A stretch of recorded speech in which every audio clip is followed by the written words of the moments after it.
एक संत समागम में गंगाजल से भरा एक घड़ा रखा था। एक व्यक्ति ने देखा और मन में सोचा, आहा, ये घड़ा कितना भाग्यशाली है। इसमें किसी तालाब या पोखर का पानी नहीं, बल्कि गंगाजल भरा गया है और अब ये संतों के काम आएगा। लेकिन क्या वो जानता था कि इस घड़े की असली कहानी क्या है? घड़े ने अपनी आवाज में कहा, भाई, मैं तो मिट्टी के रूप में बिल्कुल शून्य पड़ा था, किसी काम का नहीं था। कभी नहीं लगता था कि भगवान ने मेरे साथ न्याय किया है। जब कुम्हार आया और अपने फावड़े से मुझे खोदा, तो मैंने सोचा, हे ईश्वर, ये क्या अन्याय है। मैं तो शांति से पड़ा था, किसी को कोई तकलीफ नहीं दे रहा था, फिर क्यों मुझे इस तरह उखाड़ा जा रहा है। लेकिन ये तो शुरुआत थी। कुम्हार ने मुझे पानी में भिगोया, फिर अपने पैरों से रौंदा। मैं तो पल पल यही सोचता रहा कि हे ईश्वर, सारे अन्याय मेरे ही साथ करना था। रोज एक नया कष्ट, एक नई पीड़ा देते हो। पहले खोदा, फिर भिगोया, अब रौंद रहे हो। ये कैसा न्याय है। फिर चाक पर चढ़ाकर मुझे गोल गोल घुमाया गया। मेरा सिर चकरा रहा था, लगता था जैसे पूरी दुनिया घूम रही हो। और जब मैं थोड़ा सा आकार लेने लगा तो कुम्हार ने तार से मुझे काटा। उस समय तो लगा जैसे मेरी जान ही निकल जाएगी। मैंने मन में कहा, भगवान, अब तो बस करो, कितना सताओगे। लेकिन अभी और भी कष्ट बाकी थे। धूप में सुखाने के बाद मुझे भट्टी में डाला गया। वो आग, वो जलन, मैं चिल्लाना चाहता था लेकिन आवाज ही नहीं निकल रही थी। लगता था जैसे मैं पूरी तरह जल जाऊंगा। उस समय मैंने सोचा कि ये तो मेरा अंत है। भगवान ने मुझे बनाया ही इसलिए था कि मुझे इतनी पीड़ा दे सके। आग से निकलने के बाद बाजार में ले जाया गया। वहां लोग मुझे ठोक ठोक कर देखते थे। कोई कहता ये तो मोटा है, कोई कहता इसमें दरार तो नहीं है। मेरी कीमत भी क्या लगाई, बस 20 से 30 रुपए। इतनी पीड़ा सहने के बाद यही कीमत मिली।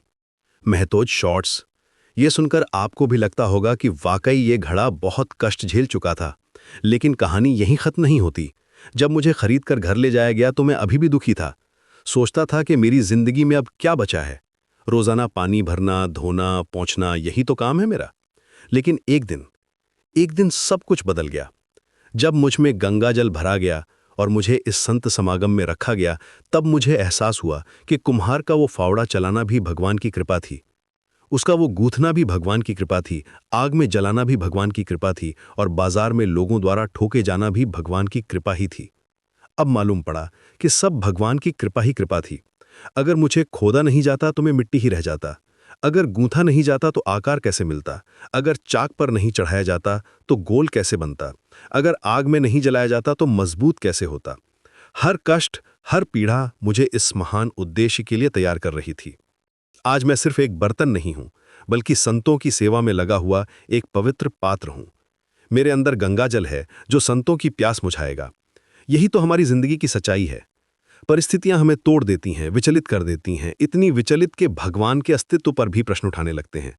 जब कोई मुश्किल आती है तो हम कहते हैं, भगवान, ये क्यों हो रहा है मेरे साथ। दूसरे लोग इतने खुश हैं, मैं ही क्यों परेशान हूं। लेकिन सच ये है कि ईश्वर द्वारा ली जा रही परीक्षा की घड़ी में भी अगर हम सत्य और न्याय के पथ से विचलित नहीं होते तो ईश्वर की अनुकंपा जरूर होती है। जैसे उस घड़े को नहीं पता था कि उसकी सारी पीड़ा उसे एक महान उद्देश्य के लिए तैयार कर रही है, वैसे ही हमें भी नहीं पता होता कि हमारे कष्ट हमें किस महान कार्य के लिए तैयार कर रहे हैं। भगवान अपनी कृपा और जिम्मेदारियां उन्हें देते हैं जो मानसिक रूप से तैयार होते हैं, जो कठिनाइयों में भी धैर्य रखते हैं, जो विपरीत परिस्थितियों में भी अपना विश्वास नहीं खोते।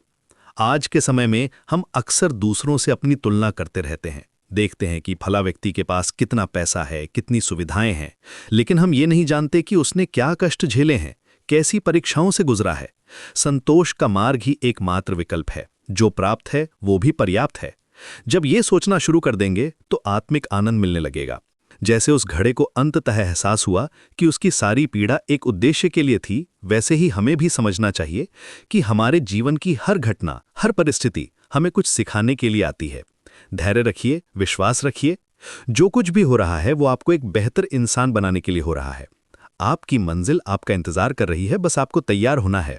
और जब वो समय आएगा तो आप भी उस घड़े की तरह कहेंगे, अब मालूम पड़ा कि सब भगवान की कृपा ही कृपा थी।